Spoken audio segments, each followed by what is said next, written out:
Sir ये जो मामला चल रहा है इस वक्त, अभी कल वीडियो भी वायरल हुआ। आपकी पत्नी, धर्मपत्नी जो है, इनका वोटर लिस्ट में नाम जो है वो नहीं शामिल हो पा रहा। पूरा मामला क्या है? पहले मेरी वाइफ का नाम शामिल कर दिया गया था जब स्टार्ट हुआ था। उसके बाद क्या कहते हैं, जब 18 तारीख को दूसरी लिस्ट आती है उसमें आपत्ति लगा के कैंसिल कर दिया। तो पहली बार जब लिस्ट में नाम आया तो उसमें क्या पेपर आप लोगों ने नहीं चेक करा? ये बात आ रही है कि शायद आपने शिकायत भी की थी, और जो आधार जो बनाया जा रहा है, जो आधार बना के आपकी वाइफ का नाम जिस तरह से बातें आ रही हैं काटा गया है, तो उस आधार पे आपने डीएम साहब से कुछ दस्तावेज भी आपने दिए थे। मैंने एसडीएम साहब को सारे दस्तावेज के साथ एसके अग्रवाल जी जो पूर्व चेयरमैन नगर पालिका और मेरी वाइफ बबीता वर्मा, ये दोनों गए थे।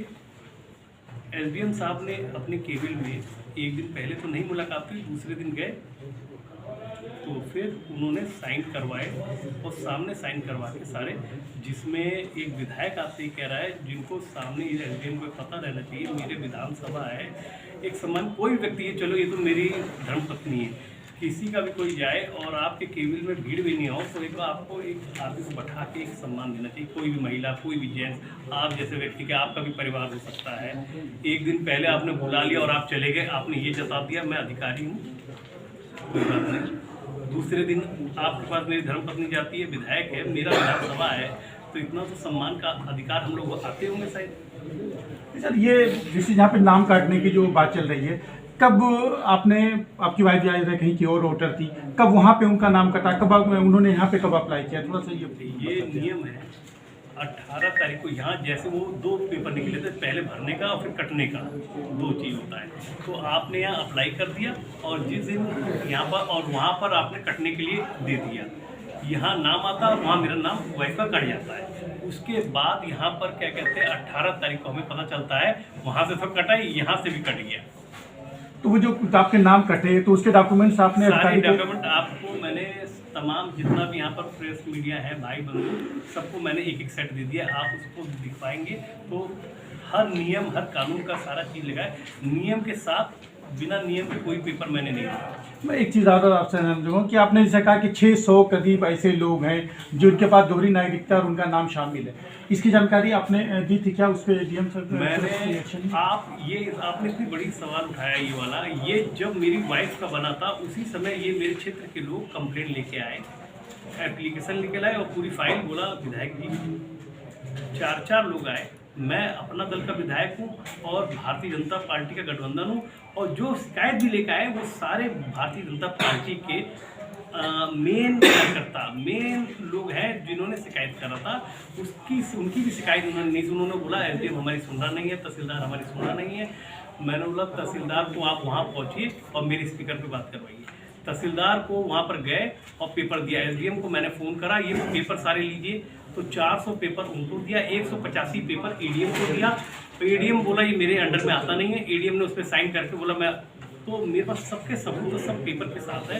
तो 600 लोगों का दिया, जिसमें कि 185 लोग नागरिक वहाँ नेपाल का है और पेपर लगाया गया है उनका, वो वहाँ के भी नागरिक हैं। उसके बाद वो बन जाता है और मेरे शिकायत करने के बावजूद से कोई फर्क नहीं पड़ता, सिर्फ मेरी वाइफ का जरूर नाम कट जाता है उस लिस्ट में। वो 600 लोग इनके कितने करीबी हैं ये जिलाधिकारी महोदय ही बताएंगे। क्या मानते हैं किसी द्वेष साहब के साथ ऐसा किया जा रहा है? भाई साहब, ये मेरे साथ जिलाधिकारी महोदय क्यों कर रहे हैं ये आपको वही बताएंगे। मेरे साथ ये मामला है, मैं हर बात को आवाज़ उठा देता हूँ। ये मेरा एक अच्छा मान लीजिए क्या बुरा मान लीजिए। जब मैं वहाँ से साइन करके निकली, कोई मुझे कोई कुर्सी तक नहीं पूछी, मैं साइन करके निकल गई वहाँ से। 18/11/2022 को जब मतदाता सूची आती है उसमें मेरा नाम नहीं है। देखिए पहली लिस्ट में मेरा नाम आता है, जांच करके ही चढ़ाया बीएलओ ने, लेकिन जब दूसरी लिस्ट आती है उसमें मेरा नाम नहीं है। जब मेरे पति विधायक जी ने उच्च अधिकारी से जब बातचीत की इस बारे में, तो जिला अधिकारी महोदय का क्या कहना है, उन्होंने कहा कि बबीता वर्मा 6 महीने से कम समय से यहाँ रह रही हैं, अगर वोटर लिस्ट में अगर उनका नाम आता है तो दंगे फसाद हो सकते हैं। अब ये बताइए, किसी का नाम वोटर लिस्ट में आने से दंगे फसाद होंगे? मेरे पति विधायक है, लोकप्रिय विधायक, और उनकी बीवी पर ये इल्जाम लगाया जा रहा है। निर्वाचक जो निकाय चुनाव की लिस्ट की बात आप कर रही हो, वोटर आई जो लिस्ट है उसमें हाँ नाम निकाय चुनाव ये डीएम ने कहा है कि आपका वोटर लिस्ट में नाम आ जाएगा, दगा शब्द है। जी किस वार्ड में आप डरवाना चाह रही थी ये नाम अपना? 6 नंबर 6 नंबर वार्ड नगर पंचायत बढ़नी बढ़नी। पहले उसी वोटर लिस्ट में आपका नाम था? पहली लिस्ट में मेरा नाम आता है। कॉपी दे रहे हैं जी। हम बढ़नी में रहते हैं, पश्चिम मंदिर वार्ड नंबर 6 में रहते हैं।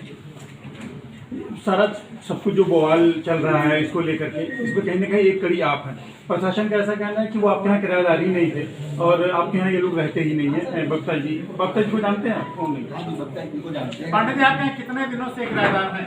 ये आपका एग्रीमेंट है कुछ है? हाँ जी, ये हमारा स्टाफ में लिखा हुआ है। ये 28 जुलाई को लिखा पड़ी हुआ है और 1 अगस्त से ये मैंने हर हफ्ते में 3-4 दिन 5 दिन रहते हैं। इस समय लगभग 10-15 दिन से रेगुलर रह रही है। अच्छा, आप कब से रह रहे हो उस जहाँ पे वो एड्रेस है जहाँ पर आपने मकान लिया? जी। अब वहाँ कब से रह रहे हैं? हम तो वहाँ पर पहले से रह रहे हैं। अच्छा ये बताइए, एक बात आ रही है कि किसी बीएलओ द्वारा आपके बच्चे को डराया धमकाया गया, कुछ कहा गया, ये क्या मामला है? अब ये तो मामला हमारे समझ में नहीं आ रहा है, क्योंकि हम तो ड्यूटी पे चले गए, नौकरी करते हैं, प्राइवेट जॉब करते हैं। जब घर पे आए तो पता चला, बच्चों ने बताया कि कोई आए थे 2-3 लोग, वो हम लोगों को डरा धमका रहे थे कि अगर उनको किराए पे दोगे तो आपका मकान हड़प लेंगे। तो वो बोले कि ये कोई बात नहीं, हमारे यहाँ कोई नहीं रहता, और डर करके बोले कि हमारे यहाँ बैठो। कौन लोग हैं?